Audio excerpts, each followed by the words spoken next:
မင်္ဂလာပါရှင်ဘော expert ကနေပြီးတော့ကြိုဆိုလိုက်ပါတယ်ဒီနေ့မှာစနေနေ့ညအတွက်စင်ရွေးချယ်ပေးသားမဲ့ VIP tips ရွေးချယ်မှုပွဲစဉ်ကတော့ပေါ်တူဂီအသင်းနဲ့ဒီကိုလံဘီယာအသင်းတို့ကံမဲ့2026ကမ္ဘာဖလားရဲ့အုပ်စု K ပွဲစဉ်ပဲဖြစ်ပါတယ်ယခုပွဲစဉ်မှာပေါ်တူဂီအသင်းဟာကိုလံဘီယာအသင်းဘက်ကိုဘော်ရီစီတစ်လုံး80နိုင်အကျော်ပေးထားပြီးတော့ကိုပေါင်းစစ်ဖွင့်လှစ်မှုဟာဆိုလို့ရှိရင်တော့နှလုံး80ရှုံးဖြစ်ပါတယ်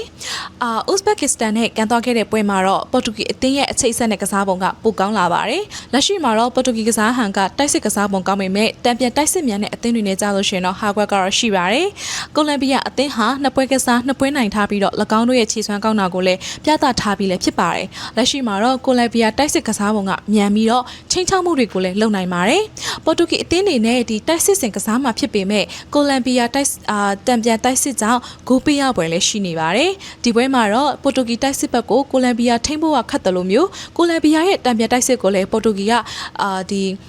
ထိန်းဖို့အတွက်ခတ်တဲ့အတွက်ကြောင့်မို့လို့နှစ်သင်းပေါင်းဂိုးအများဆုံးဖြစ်ပွဲရှိတဲ့အတွက်စိန်ကတော့ဂိုးအပေါ်ကိုပို့ကြိုက်ပါရရှင်ယခုပွဲစဉ်ကတော့ VIP ရွေးချယ်မှု